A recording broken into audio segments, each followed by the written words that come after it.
Bonjour à tous. Alors, je vous ai fait une vidéo sur ce petit réveil parce que, comme d'habitude, j'ai cherché un réveil sur Amazon et entre les commentaires, les descriptifs pas précis, les photos qui manquaient, on ne sait jamais si ça sonne bien, si voilà. C'est assez compliqué quand on cherche quelque chose de ce type-là, donc on ne sait pas comment ça sonne.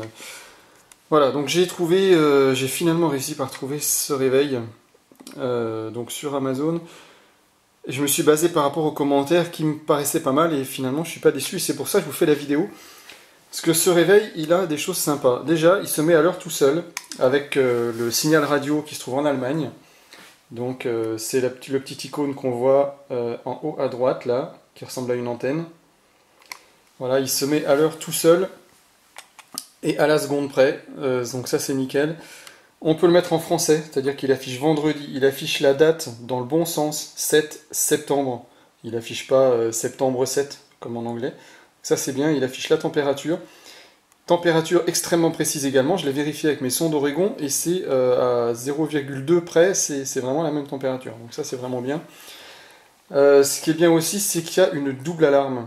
On peut régler 2 heures d'alarme différentes et les sonneries sont différentes. Alors ça peut être un avantage, ça peut être un inconvénient. La sonnerie de l'alarme à gauche est beaucoup plus aiguë que la sonnerie de l'alarme de droite. On active l'alarme en basculant cet interrupteur sur ON pour l'alarme 1. Et dans ce cas-là, on a un afficheur physique, enfin mécanique plutôt vert, qui s'allume dans la petite fenêtre. Et on a la petite cloche qui s'affiche. Donc je vais vous montrer si je le coupe. Voilà. Donc on a deux repères, à la fois la cloche et le symbole, et si je mets les deux alarmes, on a donc les deux cloches avec les deux horaires d'alarme différents. Il est très simple à régler. Pour le mettre en français, c'est tout bête, il suffit d'appuyer sur le bouton 7 derrière. Le bouton 7, ça vous permet... il faut rester appuyé sur le bouton 7. Voilà. Ça, c'est le signal radio de la réception de l'heure, il est sur ON. Ensuite, on appuie sur 7. Le TZ, je ne sais pas ce que c'est, je n'ai pas cherché dans la notice. Ça, c'est le réglage de l'heure, mais vous n'avez pas besoin de le faire ni de la date, ni de l'année, ni de la date. Il n'y a pas besoin de le faire, ce sera mis à jour automatiquement. La température, degrés C Fahrenheit, vous avez le choix. Là, c'est là qu'on change la langue FR, donc il suffit d'appuyer sur plus et moins, vous voyez. On choisit sa langue, on met sur FR. Et le bip de touche, moi je l'ai mis sur ON. Sachant que le bip ne se déclenche pas quand on allume l'afficheur en appuyant sur le bouton du dessus. Voilà, il n'y a pas de bip, ça c'est bien. Et l'afficheur, il paraît bleu comme ça sur la vidéo, mais il est blanc en fait, l'affichage est blanc. Mais ça agresse pas l'œil, il est assez doux quand même. Il y a une fonction qui est bien également, c'est-à-dire que le réveil, une fois que vous avez appuyé sur la lumière, il va s'éteindre tout seul. Mais si vous voulez que la nuit, il y ait encore une petite luminosité, il faut à l'arrière basculer l'interrupteur Autolight sur ON à droite. Et là, la journée, il est éteint, et la nuit, vous avez la LED en fait d'afficheur qui se trouve tout en haut, qui est vraiment allumée très faible et qui vous éclaire intégralement l'afficheur, mais de façon très très faible. C'est-à-dire que ça n'éclaire pas la pièce, mais ça permet de lire l'heure. Et ça, c'est pas mal. Alors moi, je l'ai mis sur off, parce que c'est dans la chambre de ma fille, elle n'a pas besoin de ça. Elle a juste besoin de se réveiller le matin. L'idée, c'était d'avoir aussi un truc simple pour elle, et avec les interrupteurs sur le côté pour mettre en route les alarmes et les couper, c'est quand même vachement pratique. Donc maintenant, je vais vous faire écouter les alarmes. Pour régler l'alarme, on a un bouton 7 alarme 1 à gauche, un bouton 7 alarme 2 à droite. Donc pour régler l'alarme de gauche, il est 12h44, je vais la mettre à 12h45. J'appuie une fois sur 7. Et avec bouton plus-moins, je vais régler d'abord l'heure. Et ensuite les minutes. Une fois que c'est fait, je rappuie sur 7. Donc là, j'ai réglé à 12h, pas 47, pardon, on va mettre à 45. Sinon, on va attendre trop longtemps. Voilà, dans 30 secondes, ça va se mettre à sonner. Donc je vous explique déjà. Au début, ça sonne par petits bips. Ensuite, ça va faire 2 bips répétitifs. Ensuite, 4 bips répétitifs. Au bout d'une minute, ça sonne continuellement, bip bip bip bip bip bip, comme ça, continuellement, pendant 2 minutes. C'est-à-dire qu'au bout de 3 minutes au total, si on ne touche pas au réveil, ça ne sonne plus jusqu'au lendemain. Et ça, c'est bien. Ça évite de vider les piles quand vous êtes parti plus tôt le matin et que vous avez oublié de couper votre alarme. ça n'a pas sonné, évidemment, parce que j'ai fait la bêtise, je n'ai pas mis en route l'alarme, j'ai réglé l'heure, mais je ne l'ai pas activée. Donc on va se mettre sur 46, on va recommencer. Et je vais mettre la suivante, on va le faire tout de suite. L'alarme 2, on va la mettre à 48. Pourquoi 48, vous verrez tout à l'heure, parce que je vais vous montrer les différentes sonneries, on va le laisser sonner tout seul en fait. Donc je vais déjà activer l'alarme à gauche et l'alarme à droite. Donc l'alarme 1, l'alarme 2. Dans 15 secondes, ça va se mettre à sonner.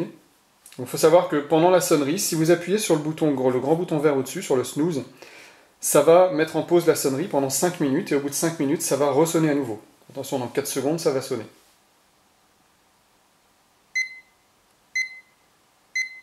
Donc déjà, c'est des petits bips.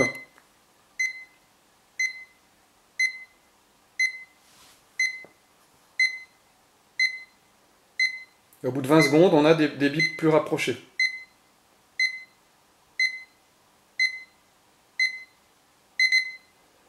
Voilà, et ensuite, on aura des séries de 4 bips un peu plus tard.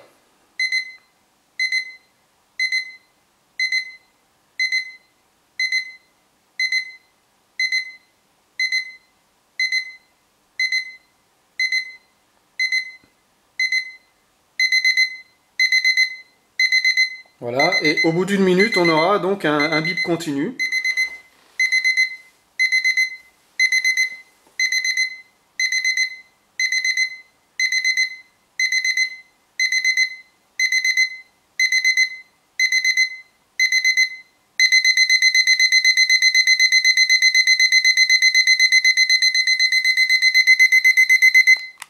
Voilà, donc on a un bip continu pendant 2 minutes si on ne touche à rien.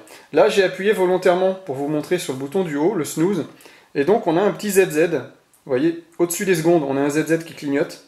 Ça veut dire qu'il est mis en pause pendant 5 minutes. Donc au bout de 5 minutes, il va ressonner à nouveau, sauf si je clique sur une touche. Par exemple, celle-ci. Vous voyez, hop, le ZZ s'arrête de clignoter. C'est-à-dire que j'ai éteint mon alarme définitivement jusqu'au lendemain. Elle est toujours programmée pour le lendemain parce qu'il est toujours sur le vert. Si je veux la désactiver, je le baisse. En utilisant le bouton de côté. Donc maintenant, on va attendre la prochaine sonnerie donc de l'alarme 2. Vous allez voir que la tonalité est différente. Elle est plus grave et donc moins agressive.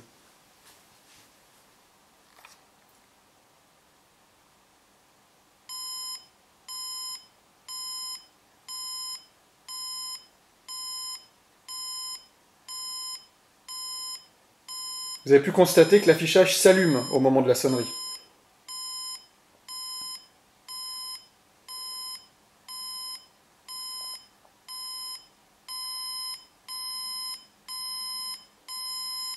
Donc là c'est le même principe, hein. Si on touche à rien, ça va sonner de plus en plus longtemps en fait.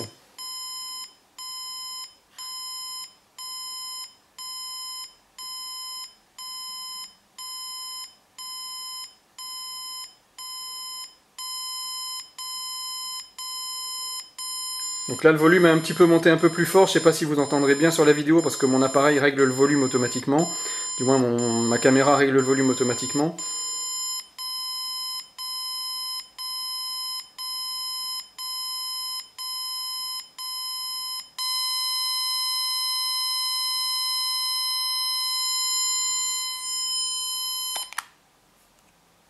Voilà, donc là vous voyez à la fin, donc là j'ai le petit ZZ parce que j'ai appuyé sur le snooze, et si je veux couper mon alarme sur le côté, voilà, ça coupe en même temps les ZZ. Vous voyez qu'à la fin, le son est continu et il était également plus fort. Donc on a vraiment un volume progressif de la sonnerie. Voilà, et bien je pense avoir fait le tour de ce petit réveil. Alors les piles c'est 2 fois 1,5 des AA. Les piles LR06, je crois. Voilà, c'est ça, les AA c'est LR06. Donc voilà, les angles de vue, vous voyez, ils sont pas mal. Hein. On voit vraiment... Alors juste, quand on regarde par en dessous, on voit un peu moins des fois, mais c'est surtout la nuit. Mais bon, globalement, franchement, je suis super satisfait. C'est pour ça que je vous fais cette vidéo. Parce que, voilà, il est vraiment super pratique. Donc c'est pour ma fille qui rentre au CP, elle a besoin d'un truc simple. Elle ne sait pas trop lire l'heure, elle connaît déjà le premier chiffre, elle sait que le matin elle se lève à 7 heures. Donc ça c'est pas mal pour elle, et puis c'est très simple, voilà. Il n'y a pas d'opération compliquée à faire, vous voulez mettre l'alarme en route, vous levez l'interrupteur, vous voulez le couper, vous baissez l'interrupteur. C'est vraiment franchement simple. Voilà, alors on va juste tester un truc. Ah, je vous ai pas dit, si vous voulez mettre à jour, forcer la mise à jour de l'heure, quand on met les piles, en fait, il se met à l'heure tout seul au bout de quelques minutes. Si vous voulez le forcer, il faut rester appuyé sur le bouton moins. Ça, c'est expliqué dans la petite notice qui est fournie avec, il y a du français avec. La boîte, elle ressemble à ça. Alors la mienne est défoncée parce que j'ai pris un modèle reconditionné qui était moins cher. Donc voilà, on va juste tenter un truc, c'est si on change les piles, est-ce qu'on perd l'heure? Donc je vais enlever la pile. J'enlève une pile. J'enlève deux piles. Ah, mais c'est pas mal, il y a une petite batterie. Vous voyez, il n'y a plus de piles. Il y a une petite batterie qui conserve en mémoire l'heure. Et bien ça, c'est encore génial. Voilà. Encore un autre bon point pour ce réveil. Ah bah par contre, quand on remet les piles, ouais, il se remet à zéro. Donc c'est ballot. Et il a réinitialisé, vous voyez, les 2 heures de réveil. Et en plus, il est repassé en allemand. Donc voilà, désolé. Ou alors j'ai été trop long. Peut-être que j'ai été trop long pour changer les piles. Peut-être qu'en allant plus rapidement, il va conserver en mémoire les informations. Donc là, il est parti en recherche automatique de l'heure, ça clignote. Et au bout de quelques minutes, il va retrouver l'heure. Bon là, il faut refaire tous les réglages comme je vous ai montré tout à l'heure. Je ne vais pas vous le refaire une deuxième fois. Voilà, si vous avez des questions, n'hésitez pas. Et si vous intéresse, je vous mets le lien dans la description. Voilà, et en attendant, je vous dis à bientôt pour un prochain test.